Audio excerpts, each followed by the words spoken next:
Banditi can smell the carrots in my pocket. I'm just getting prepared to show you guys how I would train a horse that hasn't been tethered to get tethered. We prefer the tethers to the electric fences on the road because they're way easier to carry, way lighter and way more handy. So let's get started. Alright, so the first thing is check out the leading video I put up, because you want the horse to follow the pressure. Like it walks into the... Okay, he smells the carrot, so it's a bit pointless, but if we are pegged here and it pulls into that direction, you don't want him to pull against it. So first the horse needs to know not to pull against the lead rope. That counts for your horse should be able to be tied up, and your horse should be able to follow the pressure of the lead rope. The next thing you want to make sure is that your horse is comfortable with the actual lead rope all over it. It should be no half used, half tangled, it should be wobbling all over it, because the lead rope will not always be, the tether will not always be in one straight strain. So you should know that it's nothing to be afraid of. There you go. Okay.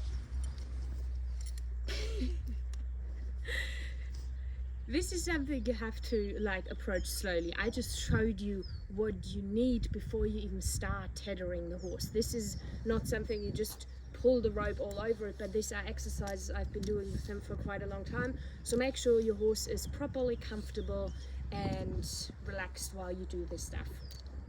Okay, as I said, I've got my carrots in my pocket. Banditi, you're gonna stay here.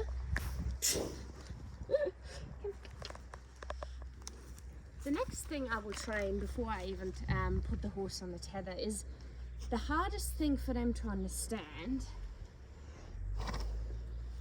If they get their, oh hi Moringa, if they get their leg tangled, that's the one, they would need to go with the pressure. There we go, good boy, that's it. So you saw he lifted his leg, yeah. Did you see that in the video? Yeah. So this is what you try next. Good, yeah. Good boy. Come. Good boy. That's it. Good boy. So I ask him to go forward. Stepping that up would be, I need to change the direction. The next thing that would happen is his head pulling down while the road, that's now me. Come, go away. Go away. His head pulling down while the rope pulls forward. I would start at the bottom here. Good boy. So you see, I've had, now I still help him. So I pull here forward and pull at the rope here and put the pressure. The next step you want to go to, see, he needs to keep his head down because the pressure goes down here. So his head is pulled down. Here's the pressure, and he still needs to walk forward. So even so the rope would tell him to go backwards, he needs to walk into that pressure. You're doing good. I'm very proud. And he's getting a carrot now because you've been asking so nicely for it. There you go. You can have one as well. You can have the whole thing. Okay. Are you still with it? Okay, cool. Next thing, we have to okay, this he's coming now for the carrot, but this in the training I would do. I would work here with food because he will turn towards you and you symbolize the pack tether. No, Moringa, back off, come. Oh, no. It's a bit of a weird. Good boy, good boy. There you go. Good boy. That's it. So he turned into it. He didn't panic. He tried to lift it, what we want, because with this lifting, he could get rid of the rope. And you do that both sides. You do that with the front. You do that with the back. And you do that more than once. You keep doing that for a couple of days. As much time as you have, the more you prepare them here, the less trouble you will have by actually tethering them. All right, another thing I train before I put them on the tether, there's always the possibility of them pulling the tether. So what we want them to be used to noise that the tether does on the ground pulling behind them.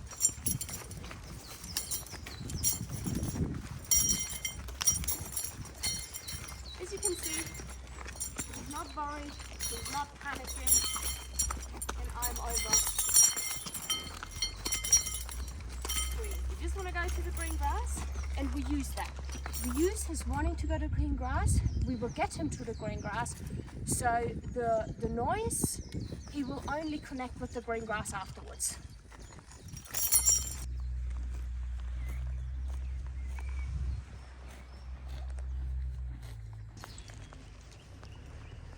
So the next step when it actually comes to tethering, I'm still not putting the peg in, but I'm choosing a spot and I'm standing here and I hold the rope, so I can still give him that little bit of movement in the rope that he may need at the beginning to understand what I want from him, but I want him to start to understand that that's a certain point and that he has to deal with the rope from here.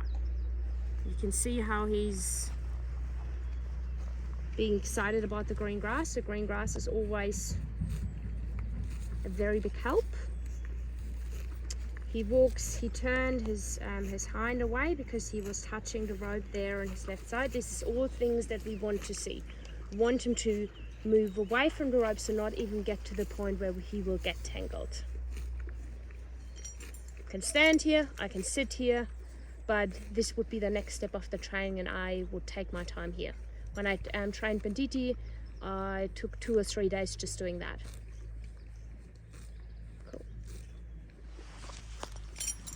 So after we've gone through all of these steps in numerous times in different ways, it's time to put the tether in the ground. The first time I want to put the tether in the ground, I want to make sure it's soft ground, because even if the horse still pulls it, I wanted rather the tether to pull out before the rope snaps or the horse gets hurt. The tethers are designed that the tether will always snap before the horse gets hurt. But in the training, I would get it into soft ground, so it would pull out before the rope even needs to snap. Well, that's not very soft.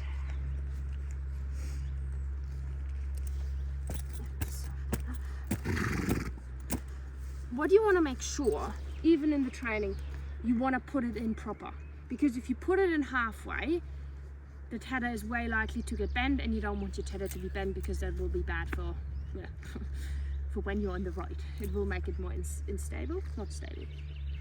Yeah, still stay with your horse.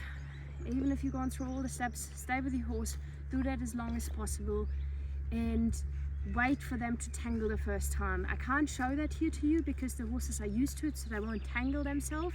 But I have started 2 horses on the tether yet, and both of them have tangled. So make sure you be there when they tangle the first time. Like, don't be like, oh, nothing has happened here, it's all good, so I can just leave them on the tether. They're most likely going to be an incident, and you want to be there in the incident to either help them, correct them. I have gone up to the horse, I've helped him to lift his feet, I've helped him to back up and go in the right direction if it comes to that point. So be there for your horse so it won't have a negative experience. But if you follow that up, I mean, look at him. We've started him last summer and now we have him tethered down here while we are up there in our little hut. I hope that helps you, and I hope you enjoy training with your own horse, and we see us the next time.